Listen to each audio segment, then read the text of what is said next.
Salut à tous, c'est Xav, on se retrouve pour le sixième volet de l'émission qu'on fait sur la chaîne de Denis.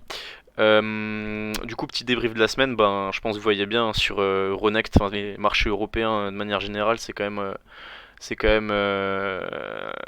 petit peu compliqué en ce moment, surtout les small et les mid caps, c'est-à-dire enfin ce que moi je trade beaucoup, du moins j'essaye en ce moment, et je pense que c'est ce qui intéresse la plupart des gens qui me suivent et qui regardent cette émission. Bah du coup forcément c'est très chiant, surtout et très dur aussi psychologiquement, surtout pour par exemple quelqu'un comme moi qui, on va dire, suit derrière toute la journée, quoi. C'est-à-dire bah il y a des journées où tu passes pas un ordre et du coup bah tu t'emmerdes vraiment beaucoup.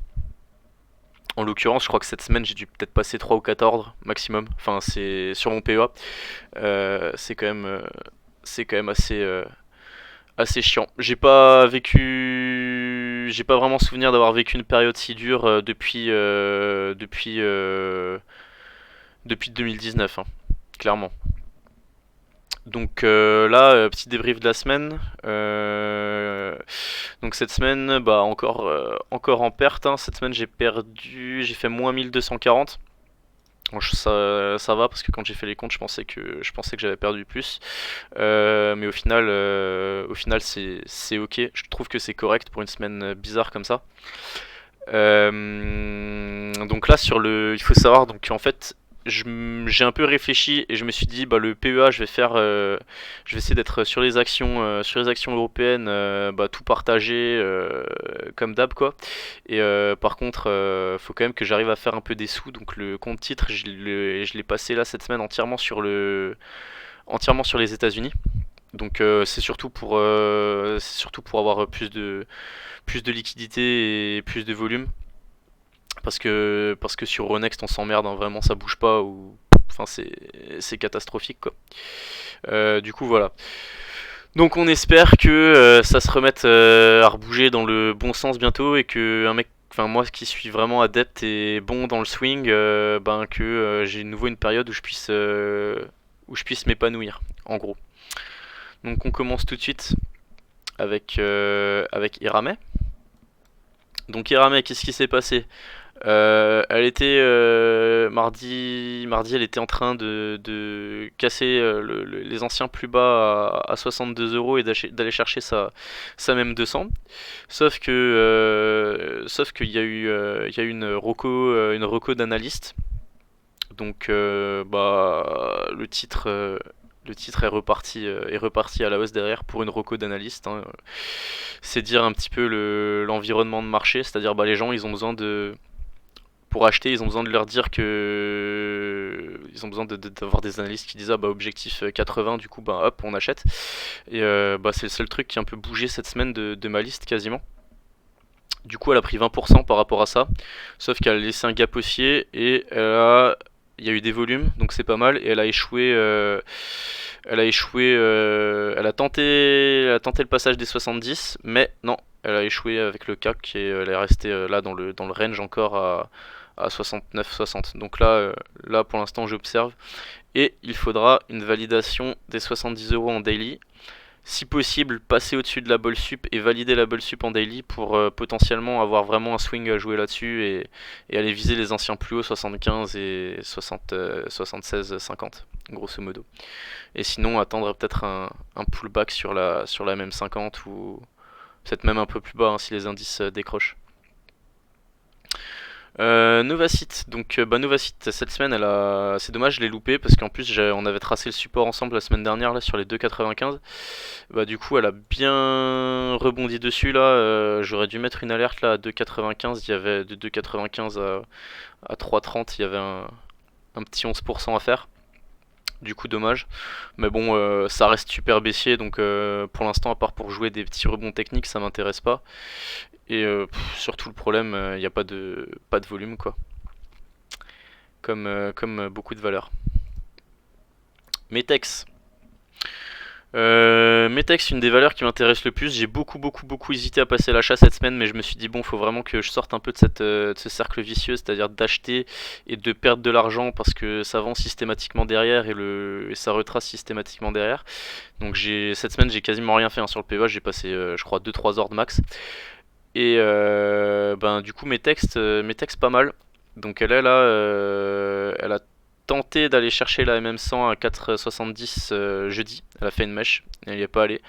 Depuis elle rebondit sur la bolle inf et elle est toujours là dans la zone des 4,96€. Donc là je pense que c'est toujours pareil, c'est pas mal pour passer à l'achat, mais le problème c'est que moi dans ma vision des choses c'est jouer un mouvement haussier qui va où je sais que ça va être une hausse sur 2, 3, 4 jours et où je vais réussir à prendre avec quasi certitude 10, 15, 20% quoi. Et bah là c'est pas du tout le cas parce que le moindre truc qui se passe, poum, les indices raid et il y a tout qui ramasse quoi. Du coup, ben, pour l'instant, c'est encore l'attentisme. J'attends vraiment d'avoir un vrai signal et d'avoir de nouveau le feeling aussi qui me dit, bah vas-y, faut rentrer quoi. Du coup, pour l'instant, pas payer mes textes. Eurobio, bah pareil, on en reparlait la semaine dernière. On disait, elle avait cassé son support là à 17,10. Et ben non, pareil, reco d'analyste. Et bah boum, c'est reparti à la hausse. Elle a rebondi sur le support des 17, cassé les 18-20, cassé l'oblique là qui passait par les précédents plus hauts. Donc là, là c'est vraiment, elle est vraiment bien repartie. Il y a peut-être un, je me demande, si, je crois qu'en hebdo, je l'avais regardé en hebdo, je crois qu'en hebdo c'est pas trop mal aussi. Ok non, c'est pas la config que je préfère en hebdo, donc ouais non. Je me remets en daily.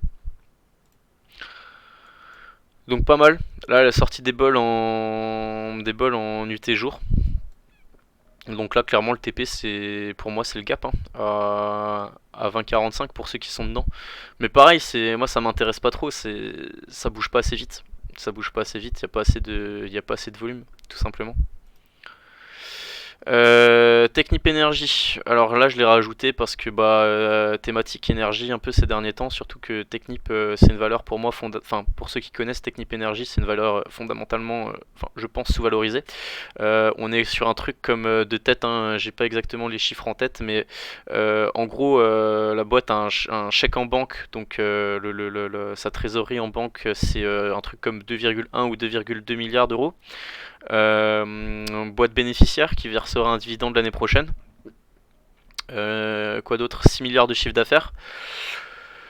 Et qui valorise là à ce prix-là, qui doit valoriser 2,5 ou 2,6 milliards. Donc autant dire que c'est clairement sous-valorisé. Hein, mais après bon, c'est le marché. Le problème c'est que il y aura forcément, je pense, un réajustement et le marché corrigera, mais on sait pas quand. Ça peut durer des mois.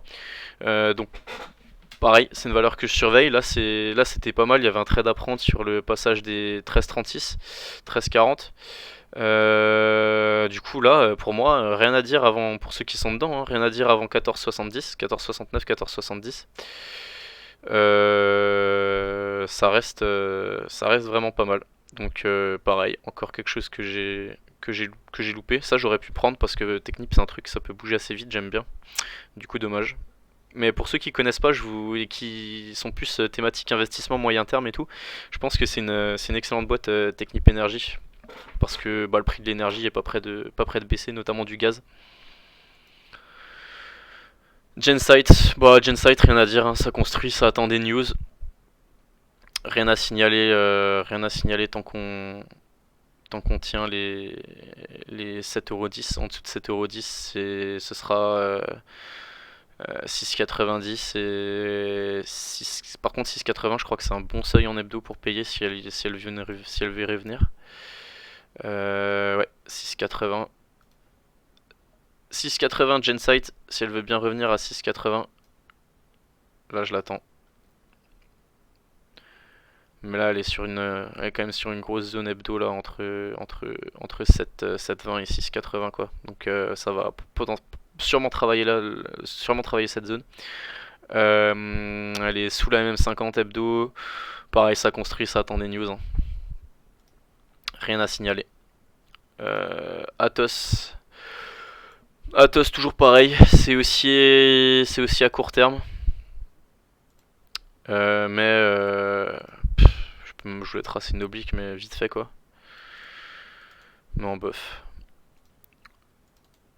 ça reste toujours aussi court terme, mais ça va pas vite quoi.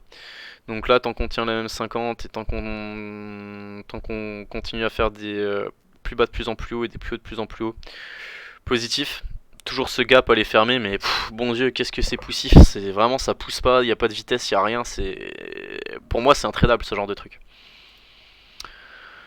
Euromedis, Euromedis, donc on a parlé la semaine dernière, bah du coup résultat, en réalité les résultats sont bons, hein, je veux dire c'est une boîte, c'est rentable, ils ont fait des gros chiffres, c'est juste la communication qui est désastreuse, mais bon c'est souvent le problème des boîtes qui communiquent 2 fois par an, c'est que ben les mecs qui font la com sont un peu à l'ouest et ont souvent aucune notion ils sont cotés en bourse mais ils savent pas comment ça fonctionne la bourse, très souvent.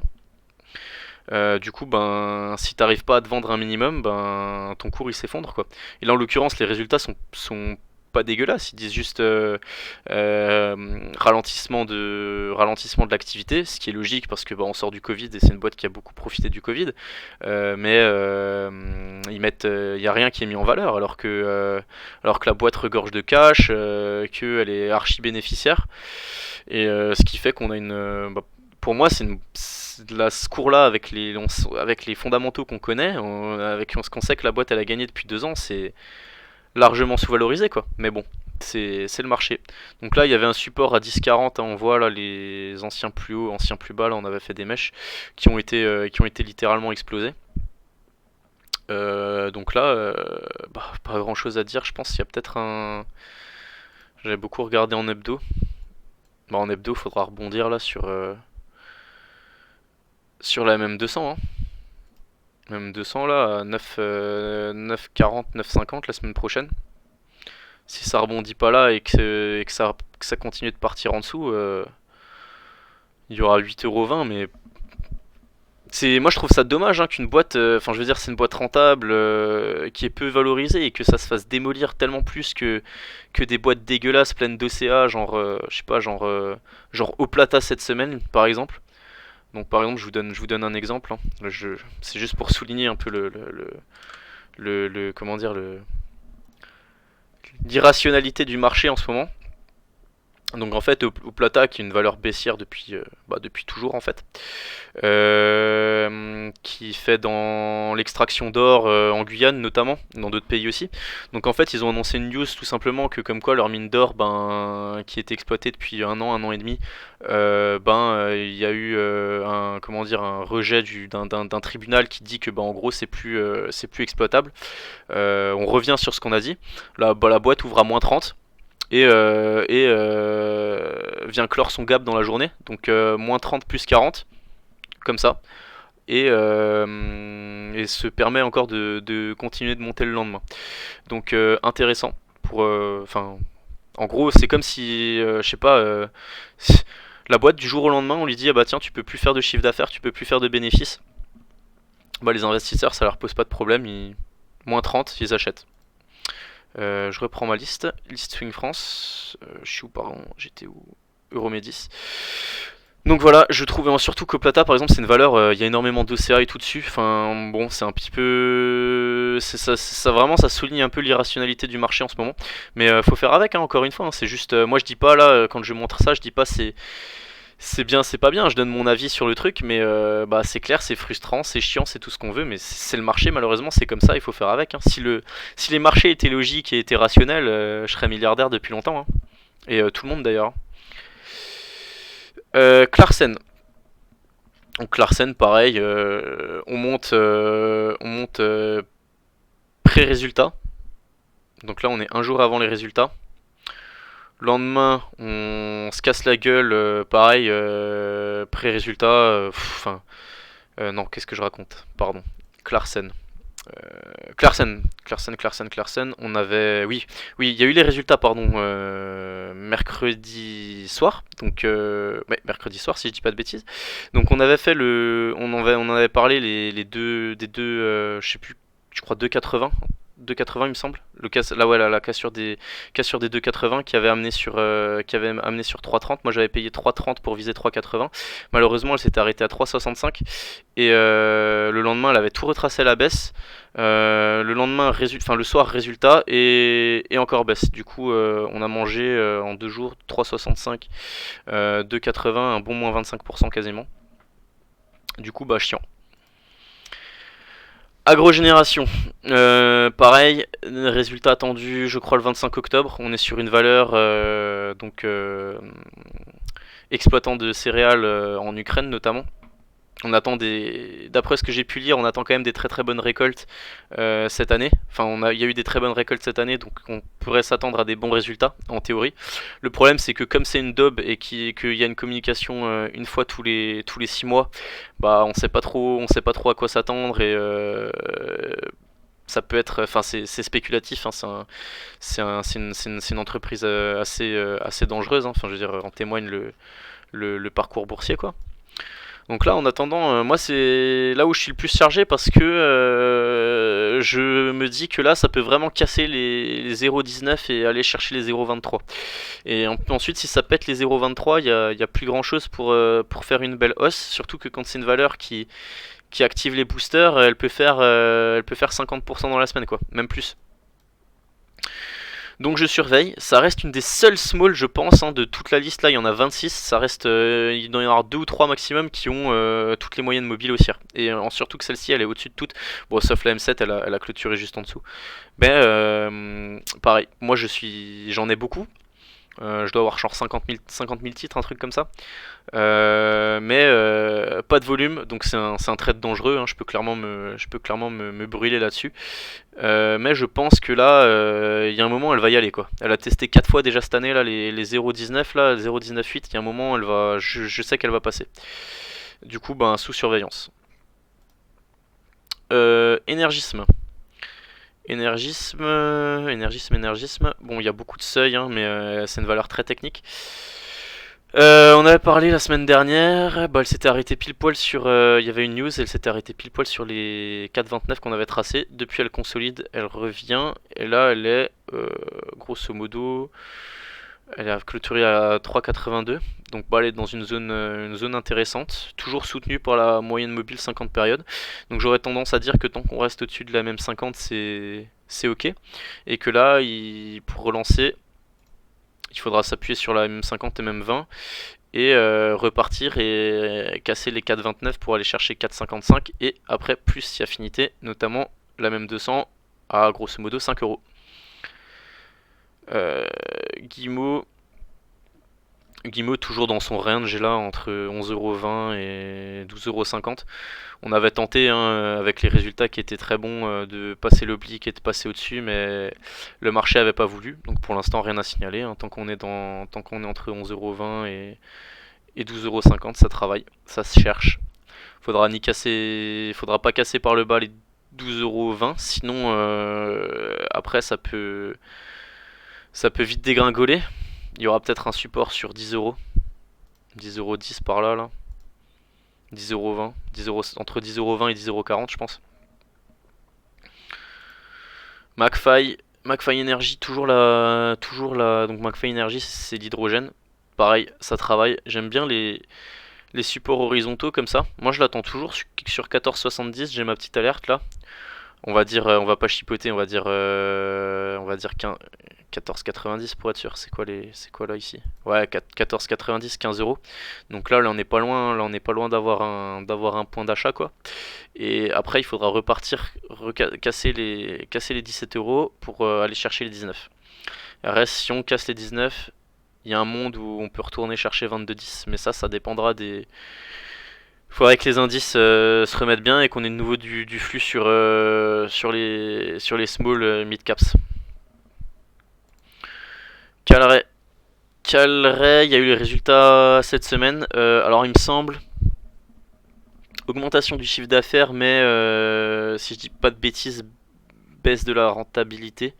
ou disons qu'on sait que les coûts vont augmenter, non, baisse de la rentabilité, je crois pas, il faudrait que je reprenne, mais que je dise pas de bêtises, mais en gros, ça a été, il y a eu spéculation dessus, hein, on était allé chercher 37,60 au-dessus de la MM 200 alors que les indices descendaient. Et puis les résultats ont été plutôt vendus par le marché, donc là il faudrait quand même commencer à faire attention parce qu'on sort de plus en plus du canal. Après, il y aura toujours les 34 euros mais à tenir. Mais pareil, ça commence quand même à se dégrader là, la tendance, mine de rien. Du coup, titre qui reste sous surveillance, hein. On est sur c'est un titre qui est dans tout ce qui est semi-conducteurs et les puces pour les voitures, par exemple, tout ce genre de trucs. Donc, il y a des pénuries un peu partout, donc ça reste un titre intéressant à surveiller et qui peut s'envoler en fonction de news au niveau macroéconomique, quoi. Du coup, je surveille. Showroom privé, rien à signaler, c'est baissier. Tant que. Pas de tant que. Hein. Là maintenant, il y a support ici là 2,40, 2,45 grosso modo qu'on teste là, qu'on a testé un peu toute cette semaine. Donc là, enfin, moi pour l'instant, il y a rien à faire hein, tant que la M20, enfin je veux dire toutes les moyennes mobiles sont toutes en train de se retourner à la baisse. Euh, Là, il y a vraiment rien à faire.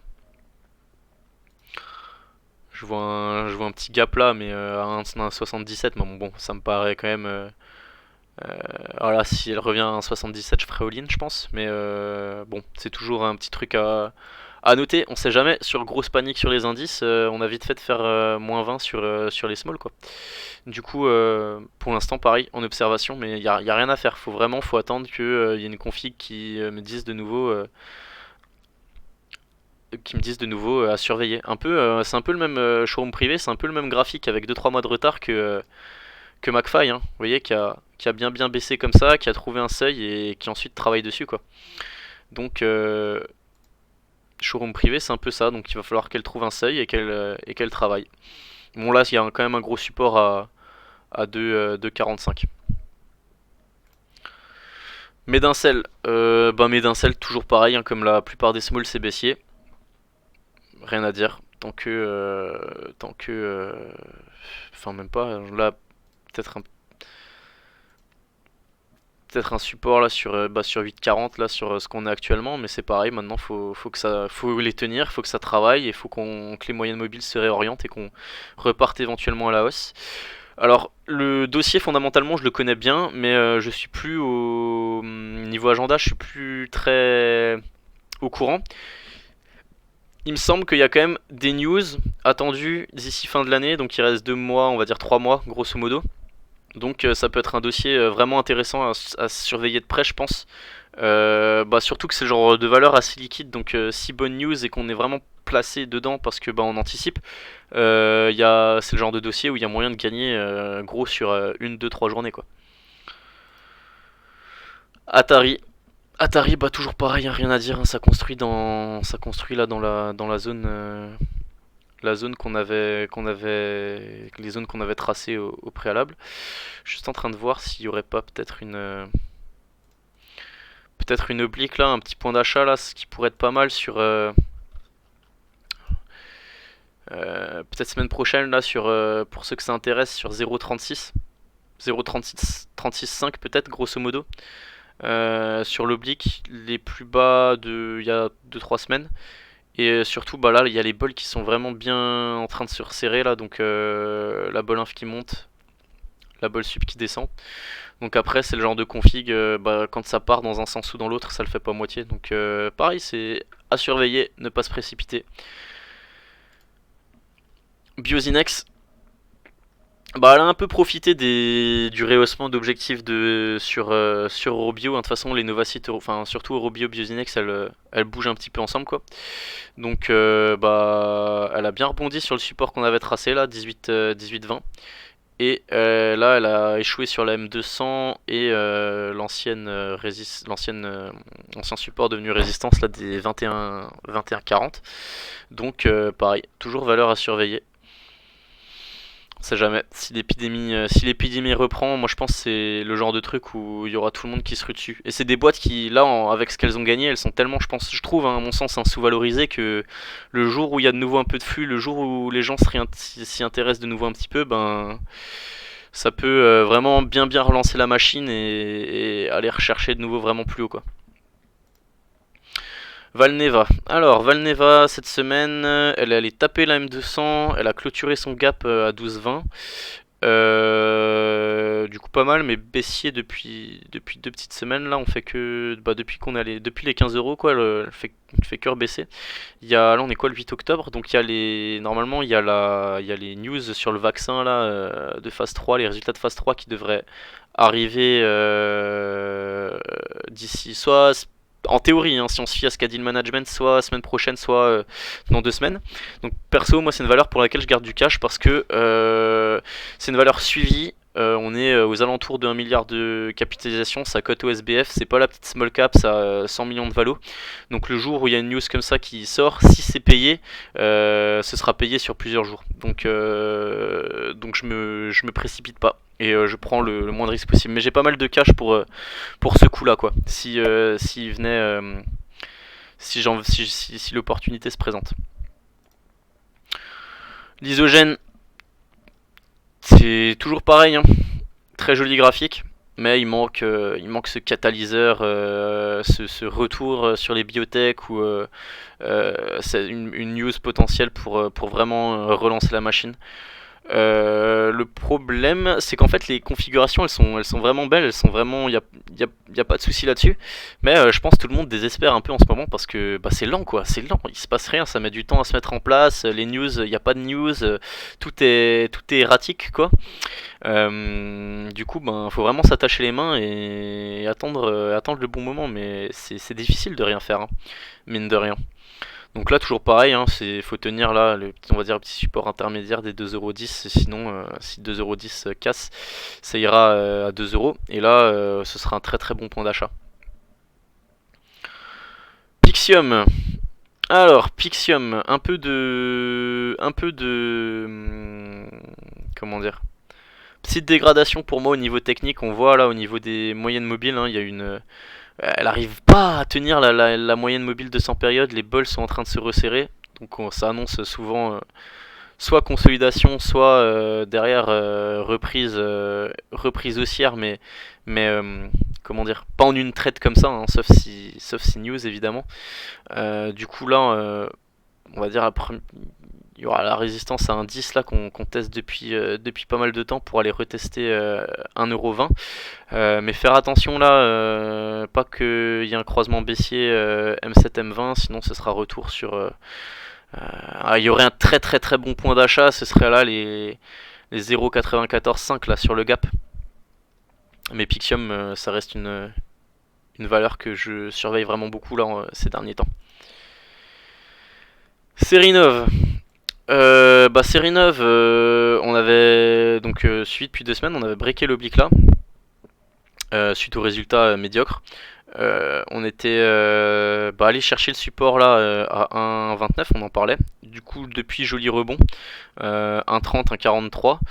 Elle a quasi fait un throwback parfait sur l'ancienne oblique haussière du coup.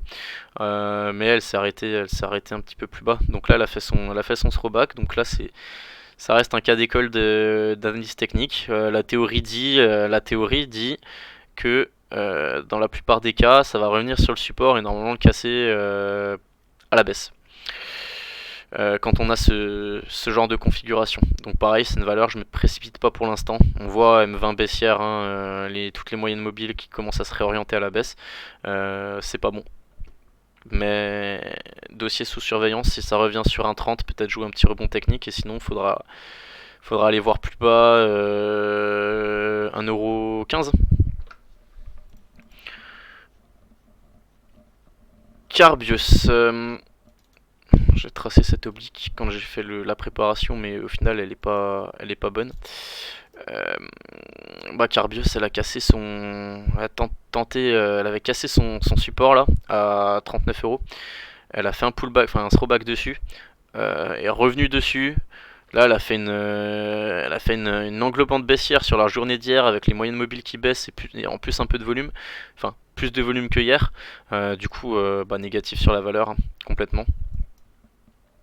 Pareil, c'est des dossiers qui prennent. Qui passent de 7, qui font quasiment x10 sur un an et demi. C'est normal que ça consolide, hein, même si c'est très très très long et très très chiant. Du coup, bah là, il y a un petit support intermédiaire 37 euros et après en dessous, ça ira à 33, 33,50. Hein. Solution 30. Pareil, rien à dire, bah c'est baissier, hein, échec sur MM200, résultat vendu par le marché. Du coup, voilà, on revient dans la zone, on est revenu dans la zone des 7,40 €. J'aimerais bien éventuellement là, peut-être un point d'achat si ça continue à baisser dans les prochains jours, prochains temps, là aux alentours des 6,90, 6,80, 7 euros. Et même sans l'ancienne oblique. Pourquoi pas? Après, c'est vraiment pareil, hein, c'est vraiment très frustrant. Moi, je trouve que c'est des beaux dossiers qui sont pas justement valorisés. Et le marché veut pas. Le marché veut pas, donc c'est long et comme on n'arrive pas à tenir des swings et qu'en plus c'est pas des tendances haussières, bah si on sait pas faire payer des tendances baissières comme, enfin moi je sais pas je sais pas le faire, je sais pas trader des tendances baissières. Du coup, ben quand je le fais, je perds de l'argent, tout simplement. Inventiva, ah j'avais pas vu mais pas mal de retour sur. Putain c'est dur, hein. De retour sur 10,74. Après avoir une énième fois, il y a 2-3 semaines, tenté en vain de passer les 12,50 €, et on a même fait une mèche sur 13,20 €, ben on n'arrête pas de baisser depuis, et du coup retour sur 10,74 € tout pile d'ailleurs. Voilà, ça peut être pas mal pour peut-être reprendre position si ça consolide un petit peu et qu'on venait à avoir les moyennes mobiles qui venaient à se retourner. Mais pour l'instant, c'est pas largement pas encore le cas, donc faut attendre. Et enfin, je termine avec Median Technologies, c'est la deuxième seule valeur que j'ai avec Agrogénération en portif. Bah c'est un des seuls, enfin c'est con hein, mais c'est les seuls titres qui sont de toute la liste, je crois sur les 26 valeurs, c'est les seuls titres où il y a toutes les moyennes mobiles plus ou moins haussières, enfin disons qu'on est au-dessus de M50, M100, M200 aussi, et qui sont haussières quoi. Donc Mediantech c'est un titre, moi j'adore les fondamentaux, je pense que c'est une valeur qui peut, bah, elle a déjà fait plus que x10 sur 2 ans quoi, mais c'est une valeur qui peut exploser qui peut vraiment exploser dans le futur si comment dire si ces recherches se concrétisent. Il y a quand même eu des très très très bons résultats récemment, donc normalement on devrait avoir des news par rapport à tout ça d'ici fin de l'année. Pour l'instant, je renforce pas, c'est dommage. J'avais une zone de renfort à vers 14 euros, mais j'ai pas payé parce que bah encore une fois les indices. Hein, j'étais là en mode bon bah vu la gueule des indices, ça m'étonnerait pas qu'on perde 2% de plus et que je puisse l'avoir 1 euro moins cher. Donc pour l'instant, je suis toujours placé à 15 euros en petite moins-value.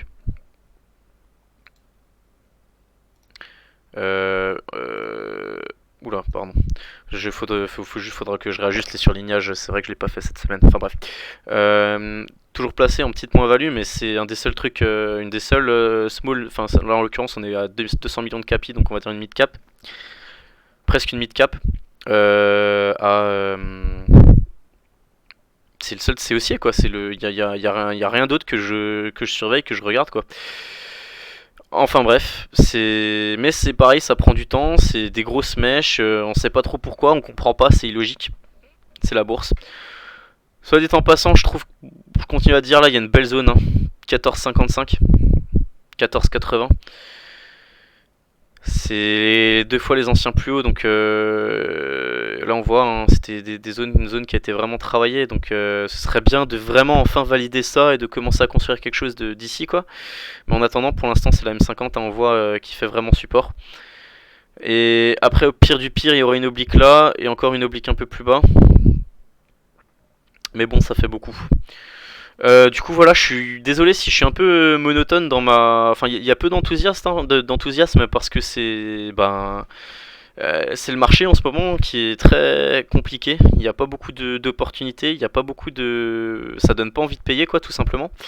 Donc il faut attendre que tout ça se remette en place. Et il faut accepter de perdre un peu des sous. Ou ne pas trader, sauf que moi ne pas trader c'est ce que je ne sais pas faire. Donc je trade mais j'essaie d'envoyer moins et du coup de perdre moins. Bah voilà, j'espère toujours pareil, j'espère que ça vous a plu, j'espère que ça peut donner des idées à certains, ou même si là on est un peu moins sur des idées de trade dans le sens où il y a quand même peu d'opportunités, qu'au moins ça donne mes analyses, elles aident peut-être certaines personnes à se dire ah bah tiens c'est vrai, ah bah tiens là ça m'aide, j'avais pas vu les choses comme ça, ah c'est vrai sous cet angle là, ah, bah voilà, enfin vraiment que vous appreniez des choses et que vous progressiez tout simplement et que après l'objectif c'est comme tout le monde de gagner de l'argent. Voilà, du coup j'espère que ça vous a plu. N'hésitez pas à laisser un petit like, un petit commentaire ou à me rejoindre sur Twitter pour ceux qui suivent juste les vidéos. Et à vous abonner à la chaîne de Denis. Voilà, on se retrouve pour la semaine prochaine, j'espère avec du mieux cette fois-ci et enfin une semaine positive. Et sur ce, je vous souhaite une bonne fin de week-end et un bon début de semaine de trading.